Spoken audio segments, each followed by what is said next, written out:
Kris. And I'm Wyatt Elliott from Notebook Entertainment. And you're watching Review This. That was wonderful. Bravo! I loved that. Oh, it was great. Well, it was pretty good. Well, it wasn't bad. It stinks. Alright, so as most of you probably know, right now we've got not only the writer's strike going, but the actors have joined and they're striking as well. So we weren't sure what we could cover and what we couldn't cover. We want to support them. We'll talk more about this on Friday's episode of Horrorland News. But based on what we saw, it felt like it was okay to go ahead with Black Mirror review because Black Mirror was released long before long before the actors were on strike. Yeah.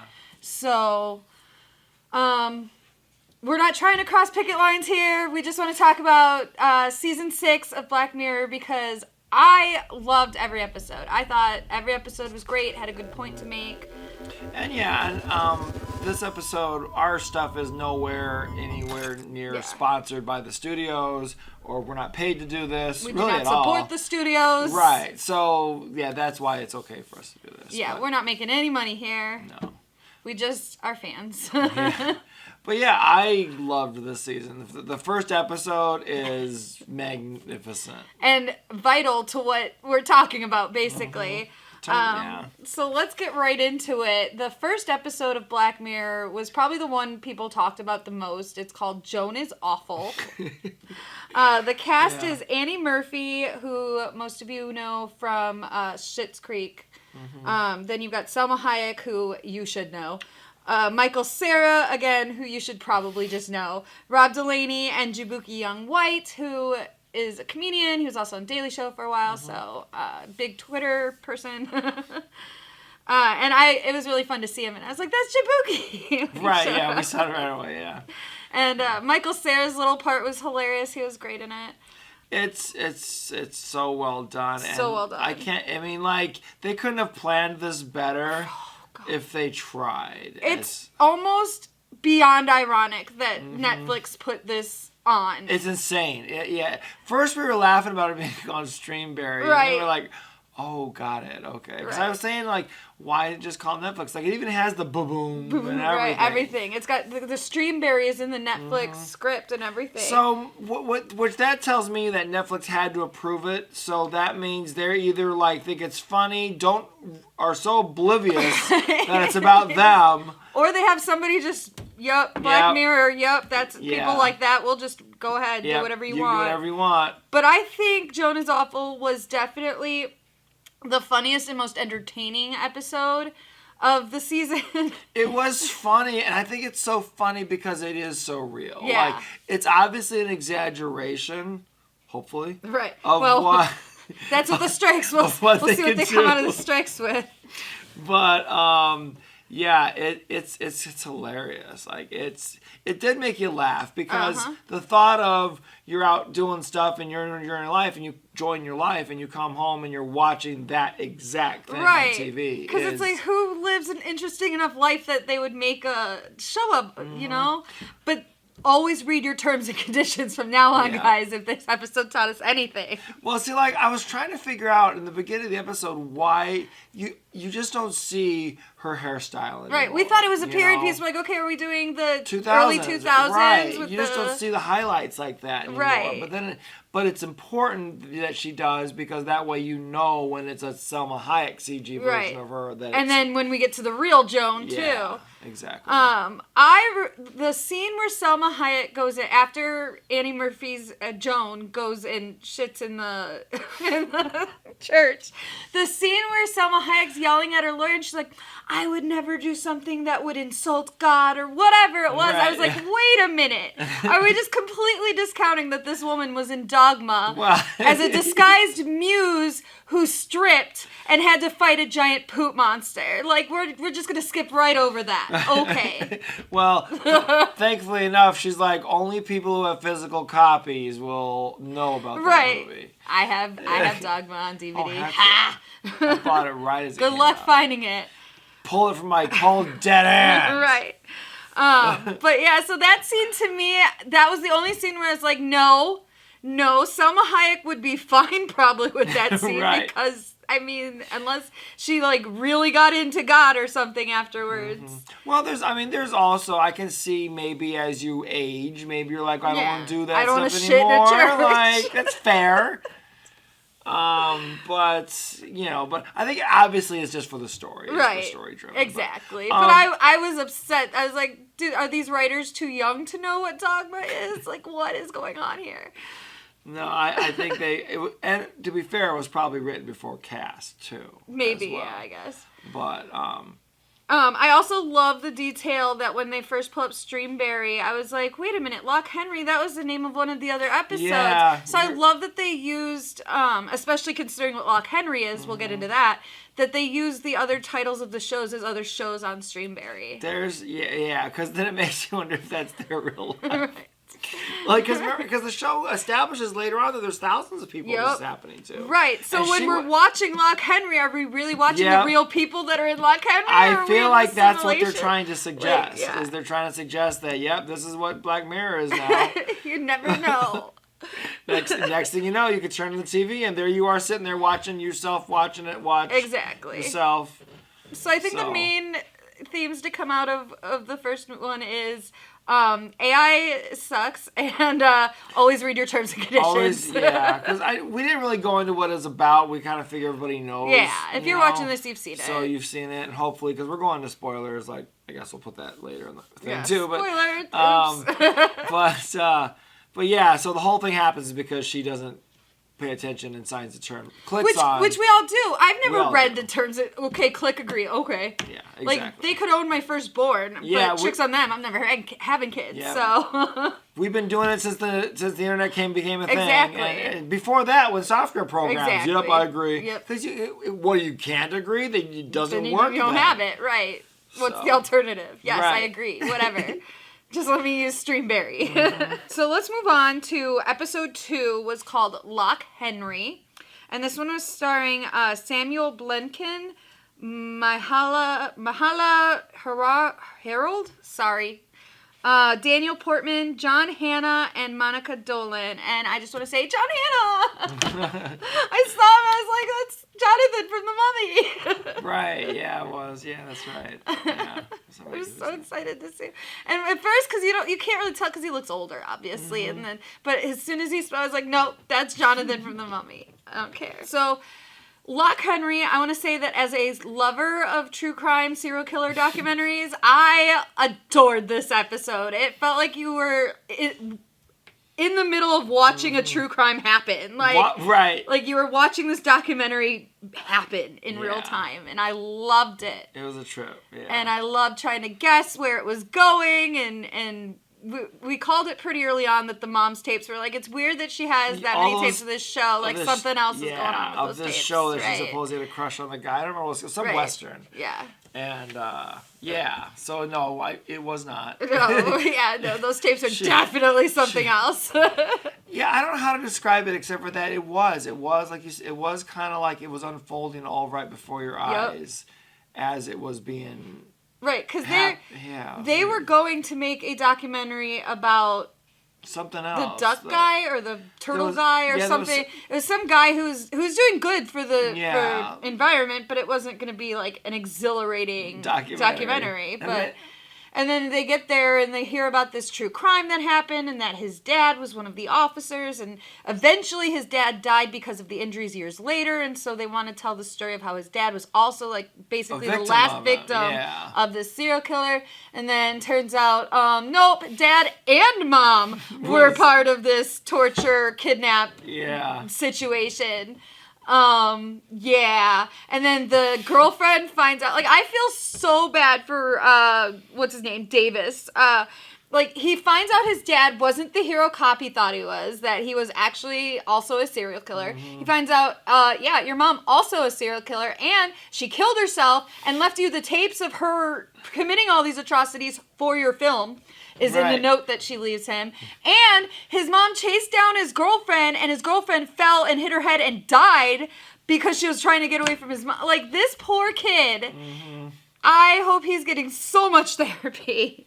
And then, of course, they make it all into a documentary that goes on Streamberry called Lock Henry. Because, fuck, Meta. Of course it is. If anyone's going to do Meta perfectly, it's Black Mirror. It's Black Mirror, exactly. And that's what you saw in the background of her Netflix queue. Exactly. Yep. It's all fantastic. So, yeah, I would totally watch. If Lock Henry, even watching it unfold, I would still watch the finished product of Lock Henry. Yeah, because I think my favorite part about it is I like the way that it was kind of an accident, how they stumbled across it and everything, and he didn't want to do it. So I feel like he knew there were dark secrets there. There was something there that he didn't want it to be Well, he exposed. grew up with that, so I'm sure, as a kid, you pick up things. I think he had a feeling, and he just didn't want, but she was so adamant about it because it was the better story. It really was. But I love the way that that's how it's told. It's told from the perspective of these are the filmmakers, and you get to see how they even made those steps and they came across it, and it was all kind of an accident, a fluke. Because you hear that a lot when they're saying, well, why'd you choose this? Well, we stumbled across this story when we met blah, blah, blah. Right. Doing a completely different... Something else, yeah. exactly. So, because, Black Mirror is always about the technology, and I think that's how they fit the technology into it as well. It's about the true crime, and it's about how what we're hearing lately from the victims, and how it's not so fun for them. Right. And I think that's what a lot of it was about, too. It was a metaphor for... Yeah, because this town died after these murders came to be, and, the son of Jonathan. Right, well... I don't remember his character's name here. So Jonathan from the Mummy. Right. His son, that guy's a character. I really liked his character because I didn't always like him. He was kind of an asshole, but he was a fun asshole. Right. I would go drinking with that guy. I'm not sure I would hang out with him otherwise. Right, but yeah. But he was right. If you exploit this town tragedy, that will bring in the tourists. And I was like, well, he's not wrong, because I would go see that bloody ass house. Well, that's what I remember saying, too, when I was watching. I was like, that part I agreed with him on. Yep. If the town was suffering and everything, that's how you fix it. Right. Rather than be ashamed of it, exploit it. At the same time, you're exploiting these victims, and you're opening up old wounds, and you're finding out stuff. And therefore, there's the metaphor for true crime documentaries. Exactly. Let's move on from... creepy dark to really sad dark. Episode 3 is the longest. It's called Beyond the Sea. It's starring Josh Hartnett, Aaron Paul, and Kate Mara. I like this one a lot. I really did too, but damn, is it heavy. Right. So this one's a little predictable if you've seen movies or anything at all. Right. Just knowing how things are going to go and twist. Yeah, we were able to figure out. However, the ride is worth taking. Exactly. And all 3 of these actors, I believe, gave Emmy-worthy performances. For sure. The performances in this episode... Aaron Paul, especially. Excellent. Because he has to play 2 different people in the same body. And when when Josh Hartnett is supposed to be in his body, he does act a little different, a little looser. He walks a little taller, And you were pointing out that his voice was different. I don't know if it was Aaron Paul doing his impression of Josh Hartnett's voice, or if they somehow edited it together. But it did. His voice was different. I definitely heard Aaron Paul and Josh Hartnett, so I don't know if they were digitally mixing them, which is kind of clever if they did. Right. See, that kind of AI is okay, guys. That kind of digital manipulation is okay. Anyways, but yeah, the story is tragic and it's hard to watch in places, but it is worth the ride. It really is. The emotional journey and the end is just so bleak and dark. And I almost don't want to spoil this one for people in case they haven't watched this episode yet, maybe because it's longer or whatever, but because we may have been able to predict it and figure it out, but not everyone. Maybe other people won't. Stuff, right? And all that Sci-fi, horror. So, we like that shit. So yeah, I would definitely check this one out. They're all worth checking out, but I would check this one out for sure. But don't expect a laugh riot or Right. I just want to ask. Okay, so turn away if you don't want spoilers. I want to know why the Rory Culkin cult members were able to take down the Josh Hartnett robot. Why would not a NASA-built, government-issued robot be strong enough to take on 4 people? They didn't even, they just grabbed him and held him down and cut him, Well, here's my thought on that. One, a robot doesn't necessarily have to be stronger. But they should have, because this robot is going to be there with their family and stuff, and they obviously, I mean... Yeah, but... Anytime there's new technology, there's people opposed to new technology, so they had to have seen that this could... Like, they should have had strong robots protect... Like, I don't understand. But here's my other answer to that is... The way I understand it, and probably most likely, since these are robots that are simulating that person's mind, soul, whatever you want to call it, controlled it, so therefore it was him that either one, didn't feel he was strong enough, wasn't strong enough mentally, whatever, to fight back. But his mind's one thing, like metal's another. You're telling me they don't have some vibranium shit at NASA? Like, well, that's, I mean... Bullshit. I call bullshit. I'm thinking within the... What was that Family Guy thing where Joe was like, if we've got this, what does the government have? But what does the military have? Yeah, I don't know. No, that's the plot point. That's the only plot point. It bothered me. It really bothered me because I was like, you know, watching Terminator and shit, like, you don't think of synthetic robot beings, like, being weak enough, especially for skinny-ass Roy Culkin's long, greasy hair with his little cult. They were teenagers. They're fucking teenagers. It's ridiculous. Yeah, like, I don't know. I hated that part. I did not like that part. I'll bet you if you asked the writers of it, they would have an explanation. I'll bet you it would be something like that these robots weren't designed for, you know, Then they should have been. Then they should have fucking been. I guess learn your lesson. The next set better be a little stronger, I guess. I just think this episode is probably an example of science fiction at its best, because it shows not only the progress that we're capable of, but both the positive and negative reactions to that new progress, to moving forward, to, and also look at it this way.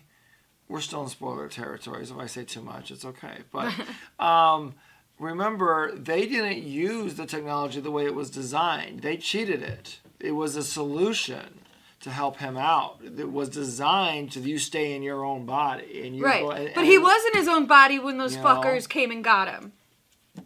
So... No, I know he was, but I'm talking about, like... we were talking about warnings of technology and what we could do.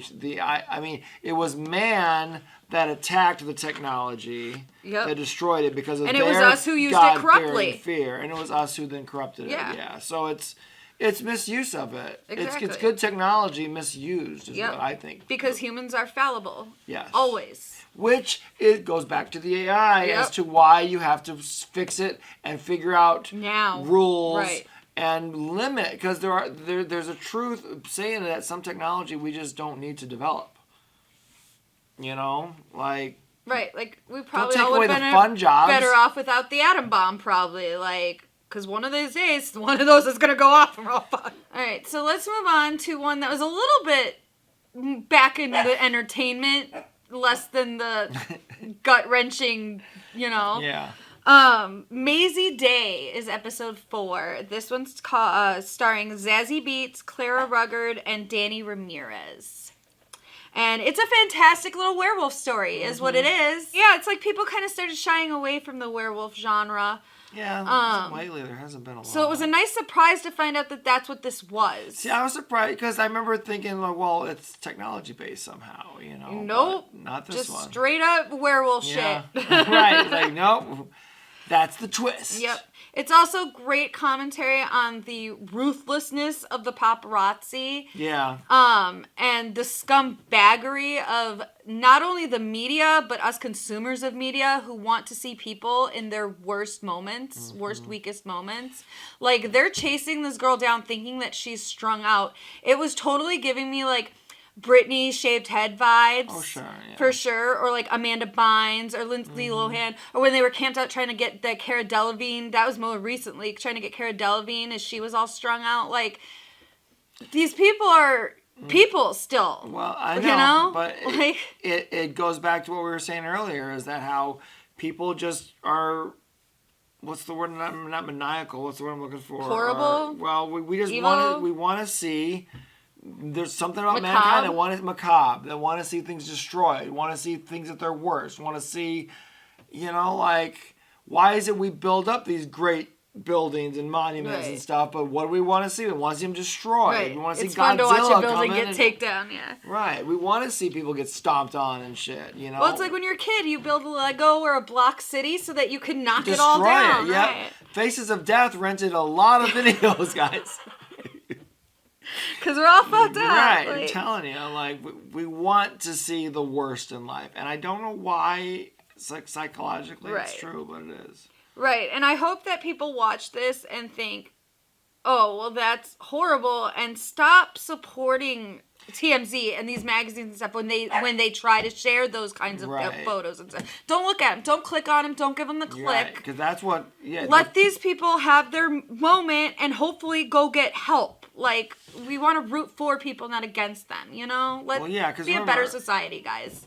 Money is going to motivate everything. So if you take the money away from it, there's no motivation to do it anymore. Like, part of the reason, from what I understand, and I do seem to see less of it, but it obviously is still there. The paparazzi isn't as bad because of social media, and all the stars have their own, like, you want to release a picture of my baby? Boom, there it is. Right. There have been celebrities who will release pictures of their babies right away just so that the photos are worthless. Exactly. Which is, I think, really the smartest thing that or selling it yourself. But still, it sucks if they want to be able to keep their child private from they should be able to. Like, they should. Absolutely, they absolutely should. Ridiculous. But at least you take that power away from them. And that's why when, rather than paparazzi pictures of you on vacation, it's a weird kind of power to take. It's like a girl whose ex is like, oh, I'm going to release your nudes, so she releases them. Like, she still didn't want them out there. Right. Yeah, but she took that power. Like, it's not really that powerful a moment, you know? Yeah. Like, that's why well, maybe there are no winners. No. In the game of paparazzi. A paparazzi. There are no winners in the game of paparazzi. But if you can one-up them. Right. I guess. I don't know. Like, even after all she witnessed, even after the journey that her character went on, Sassy still, as the girl lay there dying, ready to shoot herself in the head, ready to take the photo, get that money shot. Yep. I'm like, oh my God. Did you ever see that movie with Jake Gyllenhaal, Nightcrawler? Yes. Like, that's a good movie. Yeah. And that shows, I think if I remember it took place in like the 90s, early 2000s or something. So it was like right in the height of it all. And, it's a dark film, too. But if the paparazzi killing fucking Princess Diana didn't change things, like, nothing is. No. It's ridiculous. Again, if you can attach money to it somehow, it's... I mean, like, I sometimes am at the grocery store, and I'm like, who buys these tabloids anymore? Right. Who buys any of this shit? Like, I'm looking at it, I'm like, who is this for? Yeah. Who is this for? Whatever. I guess some people just want a bunch of outdated information to hold. Right. Whatever. All right, so let's move on to the final episode. Episode 5 is called Demon 79. And again, I really like this one. I love the demon. Okay, so the cast is, and I am very sorry. I was going to look the pronunciation up before I forgot. So the cast is Enhana Visan and Papa Esiudu. So what she said. I'm sorry. I'm so sorry. You were both great in this, though. Now, the character Nita, she finds, like, a talisman or whatever, and it summons a demon. The demon's like, you have to kill 3 people, or the apocalypse is going to happen. Like, A, I'm not against the apocalypse happening.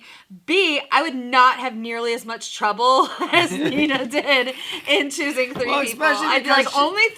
That seems low. Especially because they establish how shitty her life is and how shitty people treat her at work and everything. Yeah, this takes place in London, and it's during the 60s or 70s or whatever when everybody's like, oh, we don't want Indians here or whatever. Like, I remember, so stupid. Yeah, I remember thinking it didn't have to be a period piece, but I was glad that it was. It was. It did have to because that was the sentiment of that time period in England. Yeah, it's a history thing. But anyways, it was just this one's a lot more fun. Yeah, because I was rooting for her to kill that bitch Vicky. I was like, just kill her. And then she never did. And then when they introduced that politician guy, I was like, oh yeah, kill that guy for sure. Well, we figured out, then once we figured out what the episode was about, because that's how we watch these. We don't read anything about it. We just go next episode and just watch it. I'll look at the title and that's it. And then, like, So once we figured out what it was about, then it's like, oh, well, there was already 3 people that was right. clearly... I was like, I've got your 3 already. She should kill. Like, yeah. And probably wouldn't even hurt society any. Exactly. But in fact, it would help society because the demon was able to tell her what these people's lives would be. And, like, the politician was going to wind up, like, destroying the fucking world and bring about his own apocalypse. So, like, killing him would have...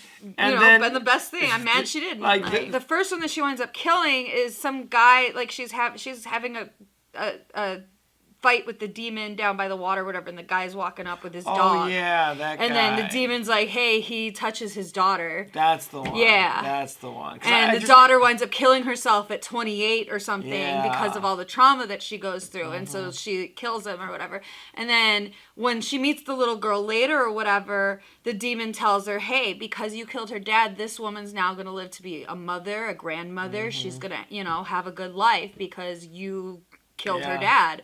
So see, you're doing good things." And again, like I said, I would not have as much... I know a lot of shitty people that for society should just be...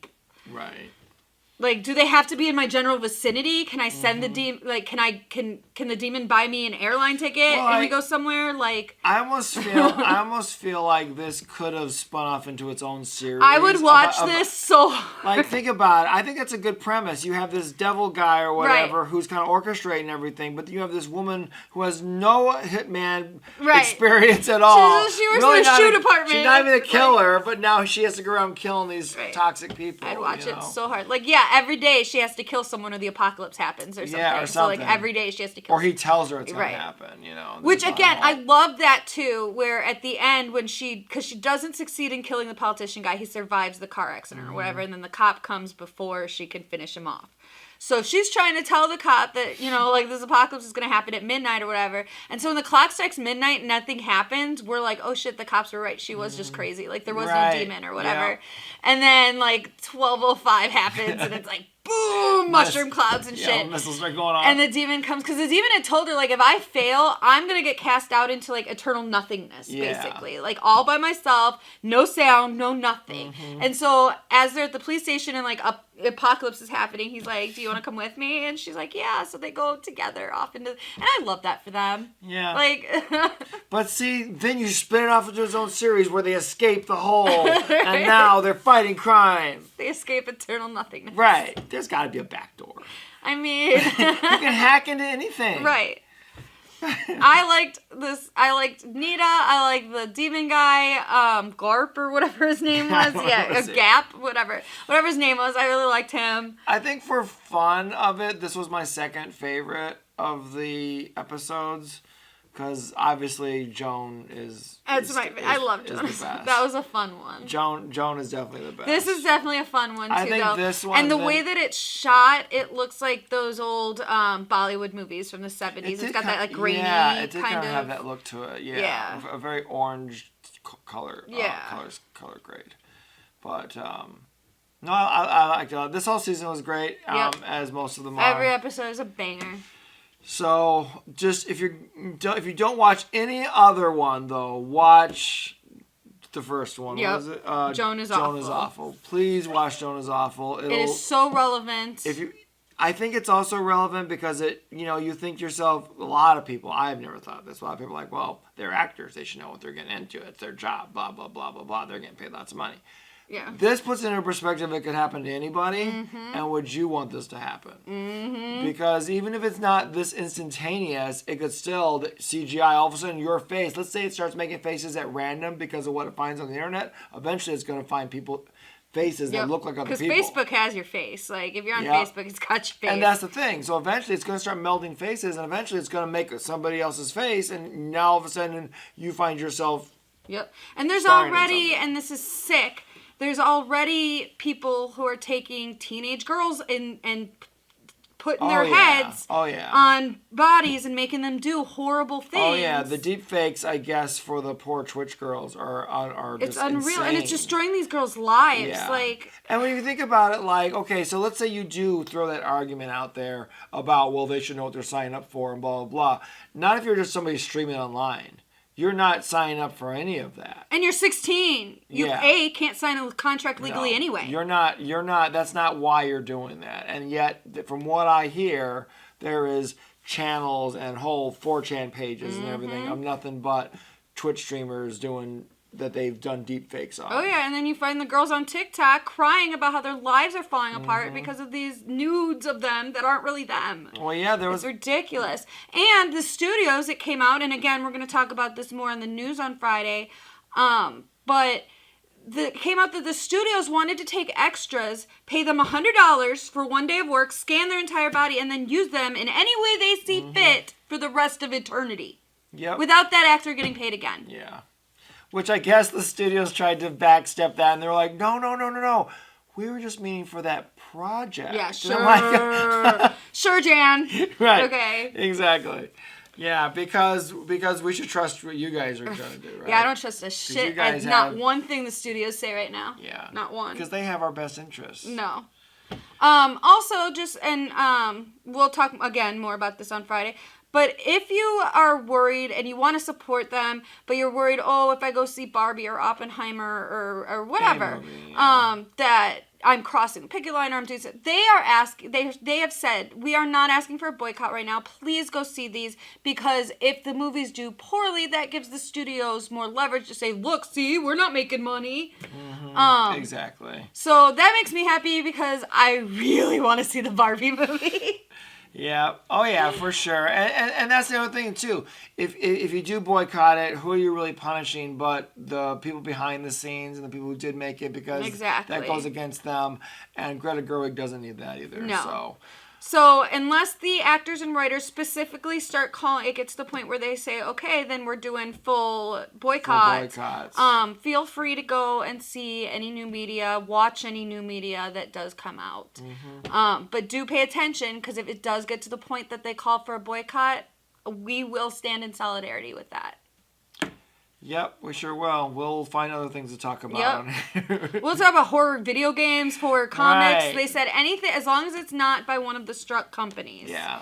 So I feel bad for San Diego Comic-Con right now. I know. But however, they get to focus on comics. And I guess Lloyd Kaufman's going, but that's cool. Yeah, but he works with a lot of non. And those of you, I know they had the Haunted Mansion premiere. And because they didn't have any actors, they made the poor Disney workers dress up in their characters and go. These people are not scabs. Please learn what scabs are. These are non-union, underpaid college students who are in these hot-ass costumes, didn't sign up for this, but it's part of their job now that they go walk this red carpet. Exactly. Leave them alone. Those are people who are trying to get into the SAG and everything. They're working their way. So it's a job to do that's fun, entertaining, gets to use your acting skills.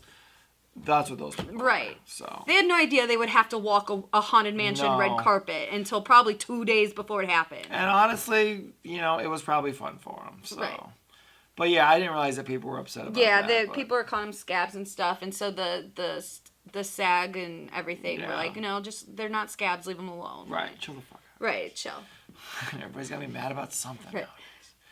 I'm mad about a lot of shit, but that's a whole other thing. There's our strike show. What's Kris mad about today? Everything. It grinds my gears. Down with the patriarchy. All right, guys. That's our show for today. We recommend it, in case you can't tell. Yep. Please watch Black Mirror Season 6. But at the same time, make sure you tweet out at Netflix that they suck. Right. Just for other reasons. Even it out. I'm going to watch Black Mirror, but I'm going to tell Netflix they suck for not paying their writers. That's right. And for taking away our ability to share it. Right. And for not putting stuff on physical media. Yeah. I tell you what, there was a short time period in my life where I went through this minimalistic phase, and I was like, we don't need physical media. I can't wait for everything to be digital, but I have stepped back now. Because they can take it at any time. Like I said, you come take that Dogma DVD from my cold, dead hands. On that note, I think I've said enough now. I'm going to go shut up. I'm going to go talk over here.